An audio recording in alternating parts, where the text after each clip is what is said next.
Dhananjayan sir பேசும்போது 2026 வந்து வேற பிளான்ஸ்லாம் இருக்காது சார் வந்து சொல்வாரு அப்படின்னு ஒரு விஷயம் சொல்லிட்டு போயிட்டாரு.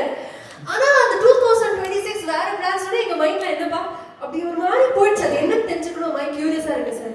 வேற ஆங்கர் வச்சுக்கலாம் தான். இல்ல அந்த மாதிரி அது உங்களுடைய பிளான் எனக்கு தெரியும் கது. அது யாரோ சார் ஒரு நிமிஷம் சார் யார் அது விசில் அடிச்சது? உனக்கு பிடிக்காதவங்க தான். அது நியாயமே கிடையாது சார்.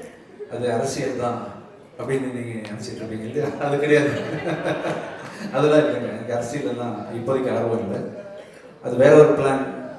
இப்போ நிறைய யங்ஸ்டர்ஸ்க்கு வந்து ஆப்பர்ச்சுனிட்டி கொடுக்கறதுக்காக நான் வந்து தேடி தேடி கால் பண்ணி, இன்ஃபேக்ட் நம்ம ரோமியோ டேரக்டர் விநாயக்கெல்லாம் நான் தான் கால் பண்ணி கூப்பிட்டேன், ஜோஷோவை கால் பண்ணி கூப்பிட்டேன். விஜயாண்டியோட தனிப்பட்ட பலத்தினால வந்து எனக்கு வந்து வருஷத்துக்கு ஒரு 4 படம் தான் ப்ரொடியூஸ் பண்ண முடியும், இல்லை அதிகபட்சம் 5 ப்ரொடியூஸ் பண்ண முடியும்.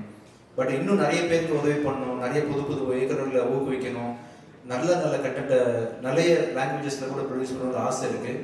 அது தனியாக என்னால் பண்ண முடியாது. அதுக்கு வந்து ஒரு பெரிய பலம் வேணும். அந்த பலம் வந்து தனியாக கிடைக்காது.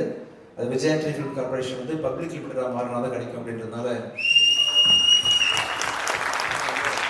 2027 வந்து விஜயாண்டி ஃபிலிம் கார்பரேஷன் வந்து பப்ளிக் லிமிட்டடாக மாறப்போகுது.